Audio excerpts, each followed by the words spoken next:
बिदाय होनो फैदों नै दानसोरां नार्जारिनि बिमा माने दुखुनि थै सह'आ बेयाव मोनफैबाय नोंथाङा गामिनि सासे सांग्रां सुबुं हिसाबै बेनि सायाव नोंथाङा मा बुंनो सानो? ओरैनो दिनैनि साना जोबोद दुखुनि सान होननानै जों बुंनांगोन। सानदुं बालाबारिनि गामिनिफ्राय माने जाय सुबुं दानसोरां नार्जारि आसाम बा इन्डियाखौनो रिप्रेजेन्ट खालामनानै दिनै माने नेसनेल लेभेल किक बक्सिं बिथाङा गेलेहैदों।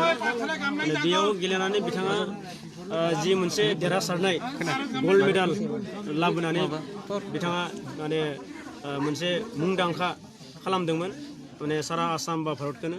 दा बेबायदि सुबुङा दिनै हरखाबै माने उखुस्थ' जानानै माने दिनै जोंनिफ्राय गोमोरलांबाय रुंसारि जालांबाय।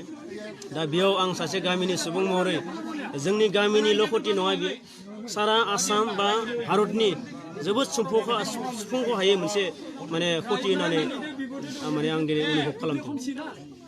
बेवहाय जिहेतु न'खरा जोबोद गोरिबमोन नोंथांमोना माने बिथांनि गोथै सह'खौ लाबोनायावबो उसुबिदा जादोंमोन होनना जों खोनादों। बेवहाय नोंथांमोना माने माबायदि सहाय सह'जोबनो रायजो राजानिफ्राय? दा नंगौ बिथांनि जि न'खरनि हालोद बियो जोबोद माने दिनै माने हालोद माने जि परिबेक बियो जोबोद गाज्रि थासारि।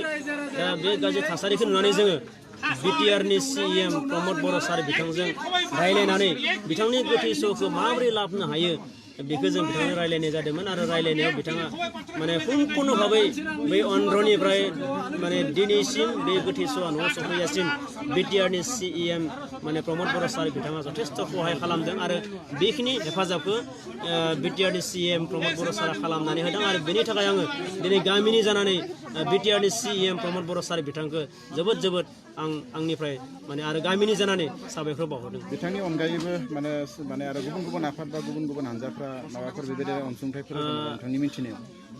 बेबायदि रांजों अनसुंथाइ नङाब्लाबो गोबां माने दल संगठना दिनै बिथांनि न'खराव फैनानै अन्ध्रनिफ्राय दिनैसिम बेयाव सफैजासिम जिखिनि सहाय खालामनांगौ जोंनि माहारिनि दल संगठन आरो एबसुआनो होन गरेस्वर आन्सलिक एबसु बा गोबां दल संगठन आफादफोर राजनितिक दोलोफोर बेबायदि दोलोफोरा जथेस्थ' सहाय खालामदों। आरो गरेस्वर ओनसोलनि इन्टेलेक्सुयेल सुबुं बिथांमोनाबो बिथांनि जि गोथै सह'खौ लाबोनायाव बा बिथांनि न'खरखौ इनकारेज खालामफैनायाव जथेस्थ' माने हेफाजाब खालामदों बेखौ जों मानिनांगोन। आरो लोगोसे दिनैनि बिथांनि जि मोनसे रुंसारि जानायनि जि मोनसे खबर बेखौ दिनै जोंनि निउज पर्टेल जि माने बिजों मिडिया बिथांमोनाबो जथेस्थ' माने हेल्प खालामदों गभर्नमेन्टखौ माने खोमासु होनायाव गभर्नमेन्टखौ सहाय खालामनायाव बा गभर्नमेन्टआ बिथांनि न'खरसिम माने जि दिनै मोनसे माने माबा खालामबाय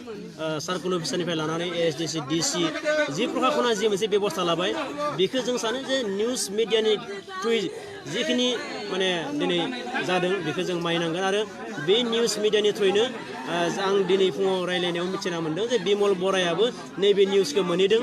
सार्कोल अफिसारा आंनो जनायदों जे अलरेडि आसामनि स्टेट माने स्पर्ट्स मिनिस्टार बिथाङाबो बिथांनि माने रुंसारि जानाय खबरखौ मोनहैदों। नोंथांनि बायदिब्ला बिथांनि जे रुंसारि जानाय बेयो माबायदि जाथावना जाखो? बेनोथ' जोबोद साननो गोनां बाथ्रा। दिनै बिथाङा माबोरै हरखाब माने उखुस्थ' जानानै रुंसारि जानो गोनां जाखो बेखौ जोंबो गोमोहाबदों आरो गोबां माने दिनै साननो गोनां जादों। दा बिनि थाखाय हयथ' प्रशासना जों मिथिनायाव इनकुवारिनि थाखाय मोनसे हयथ' लानांगोन आरो बेखौ हयथ' फरेनसिक रिपर्टनि गेजेरजों बिनि थैनायनि जाहोनखौ दिहुनगोन होननानै जों माने प्रशासन लेभेलनिफ्राय जोङो माने खौरां मोनदों। बे समाव जोंनो गामिनि सासे सांग्रां सुबुं बिथां सदानन्द बर'आ जोंनो माखासे बाथ्राखौ फोरमायबाय। दा जोङो नोंथांमोननो दिन्थिनो नागिरदों बेवहाय माने रायजो राजाफोरा माने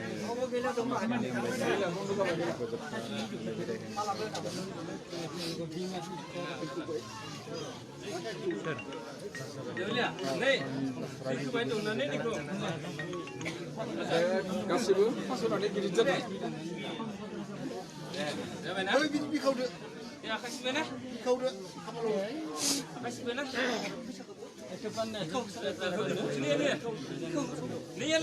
नङा